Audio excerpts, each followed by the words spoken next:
முதல் வாசகம். நீதிமொழிகள் நூலிலிருந்து வாசகம். அதிகாரம் 30. இறை வசனங்கள் 5 முதல் 9 முடிய. கடவுளின் ஒவ்வொரு வாக்கும் பரிசோதிக்கப்பட்டு நம்பத்தக்கதாய் விளங்குகிறது. தம்மை அடைக்கலமாக கொண்டவர்களுக்கு அவர் கேடயமாய் இருக்கிறார். அவருடைய வார்த்தைகளோடு ஒன்றையும் கூட்டாதே, கூட்டினால் நீ பொய்யன் ஆவாய். அவர் உன்னை கடிந்து கொள்வார். வரம் 2 உம்மிடம் கேட்கிறேன், மறுக்காதீர்.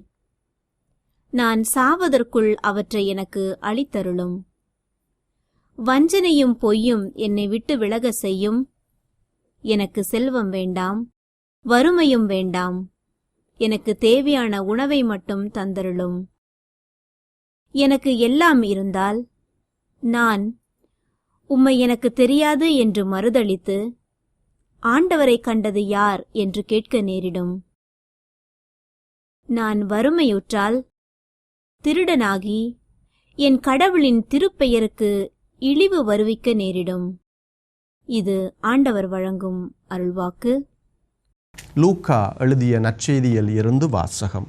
அக்காலத்தில் இயேசு 12 ஒன்றாக வரவழைத்து பேய்களையெல்லாம் அடக்கவும் பிணிகளை போக்கவும் வல்லமையும் அதிகாரமும் அவர்களுக்கு கொடுத்தார். இறையாட்சி பற்றி பறைசாற்றவும் உடல் நலம் குன்றியோரின் பிணி தீர்க்கவும் அவர்களை அனுப்பினார். அப்போது அவர்களை நோக்கி, பயணத்திற்கு கைத்தடி, பை, உணவு, பணம் போன்ற எதையும் எடுத்துக்கொண்டு போக வேண்டாம். ஓர் அங்கி போதும். நீங்கள் எந்த வீட்டுக்குள் சென்றாலும் அங்கேயே தங்கியிருங்கள். அங்கிருந்து புறப்படுங்கள். உங்களை ஏற்றுக்கொள்ளாதவர்களுடைய நகரை விட்டு புறப்படும் போது உங்கள் கால்களில் படிந்துள்ள தூசியை உதறிவிடுங்கள். இதுவே அவர்களுக்கு எதிரான சான்றாகும் என்றார். அவர்கள் ஊர் ஊராகச் சென்று எங்கும் நற்செய்தியை அறிவித்து நோயாளிகளை குணமாக்கினார்கள். இது கிறிஸ்து வழங்கும் நற்செய்தி. கிறிஸ்துவுக்குள் பிரியமான சகோதர சகோதரி, உங்களுக்கு அன்பான காலை வணக்கத்தை கூறிக்கொள்கின்றேன். இந்த நாள் ஒரு ஆசீர்வதிக்கப்பட்ட நாளாக ஆண்டவர் நம் ஒவ்வொருவருக்கும் தந்திருக்கின்றார். ஆகவே ஆண்டவருக்கு நன்றி கூறி இந்த நாளிலே அவர் கொடுக்கின்ற அந்த இறை வார்த்தையை நாம் சிந்திக்க, எவ்வாறு சீடத்துவ வாழ்வு எப்படி இருக்க வேண்டும், சீடர்களை தம்மோடு இருக்கவும் தம்முடைய நற்செய்தி பணியை பறைசாற்றவும் அவர்களை அழைக்கின்றார். அப்படிப்பட்ட அந்த சீடத்துவ வாழ்வு, சீடர்கள் தங்களுடைய பயணத்திலே எதை கொண்டு போக வேண்டும், எதை தங்களுடைய வாழ்க்கையில் அவர்கள் பயன்படுத்த வேண்டும், எத்தகைய ஒரு எதிர்நோக்கோடு இருக்க வேண்டும் என்பதை ஆண்டவர் இன்றைய நாளிலே கூறுகின்றார். ஆக அத்தகைய ஒரு பற்றற்ற வாழ்க்கை வாழ அழைக்கின்றார். வள்ளுவர் குறளிலே சொல்லுவார், பற்றுக பற்றற்றான் பற்றினை, அப்பற்றை பற்றுக பற்று விடற்கு என்று சொல்லுவார். ஆக பற்றற்ற வாழ்வுதான் நாம் கிறிஸ்துவோடு நிலைத்திருக்கின்ற வாழ்வு. யோவான் நற்செய்தி 15ஆம் அதிகாரத்திலே சொல்லுவார், என் அன்பில் நீங்கள் நிலைத்திருங்கள் என்று சொல்லுவார். அவர் இயேசுடைய அன்பிலே நாம் நிலைத்திருக்க வேண்டும் என்றால் பற்றற்ற வாழ்க்கையிலே நாம் வாழ வேண்டும்.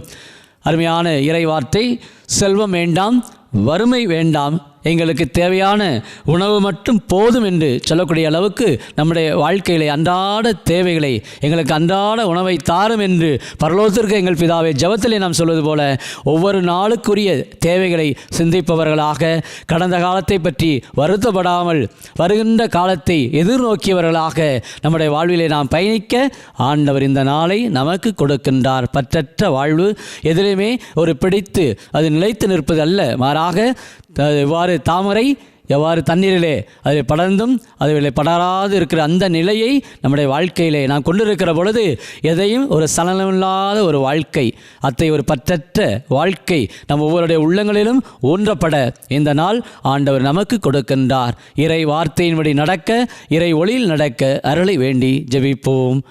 ஜெபிப்போமாக. அனைத்தையும் படைத்து பராமரித்து பாதுகாக்கும் இறைவா, இன்றைக்கு உலக பேராசைகளிலே நாங்கள் மூழ்கி கிடக்கின்றோம். தீய பழக்க வழக்கங்களிலும் தீய சிந்தனைகளிலும் நாங்கள் உழண்டு கிடக்கின்றோம். உம்மை அறியாமல் வாழ்ந்த அந்த நேரங்களை எண்ணி பார்த்து மனம் வருந்துகின்றோம். எப்பொழுதும் நீரே எங்களுக்கு சொந்தம், நீரே எங்களுக்கு அரணும் கோட்டையுமாக இருக்கிறீர் என்பதை நாங்கள் அறிந்தவர்களாக உம்மிலே வாழ்வுண்டு உம்மிலே மீட்புண்டு என்று எங்களுக்கு ஒவ்வொரு நாளும் உம்முடைய இறை வார்த்தை வழியாக எங்களுக்கு நீர் வெளிப்படுத்தும்படியாக பற்றற்ற வாழ்வை நாங்கள் இல்லற வாழ்விலே, குடும்ப வாழ்விலே நாங்கள் என்றும் வாழ்வதற்கு தேவையான இறை நம்பிக்கை, மீது முழுமையான நம்பிக்கை நம்பிக்கை நாங்கள் வைக்க, கடவுளே எங்களுக்கு சொந்தம், கடவுளே எல்லாம் பார்த்து கொள்வார் என்ற அந்த நம்பிக்கையை நாங்கள் உள்ளங்களிலே பெற எங்களுக்கு உம்முடைய கிருபையும் மேலான கொடைகளையும் நிரம்ப கொடுத்து ஆசீர்வதிக்கும்படி இந்த நாள் எங்களுக்கு ஒரு அருள் நிறைந்த ஒரு நாளாக அன்னை மரியாளுடைய அருட்துணை எங்கள் ஒவ்வொரு குடும்பத்திலும் தங்கும்படியாகவும், இன்னும் எங்களுடைய வாழ்விலே மகிழ்ச்சியும் சந்தோஷமும் குடும்ப உறவிலே இந்த நாள் முழுமையாய் கிடைக்க எங்களுடைய தொழிலை நீர் ஆசீர்வதிக்கும்படி, குடும்பத்திலே படிக்கிற பிள்ளைகளையும் ஞானத்தோடு வழிநடத்தும்படி கிறிஸ்து வழியாக உம்மை மன்றாடுகிறோம். ஆமென்.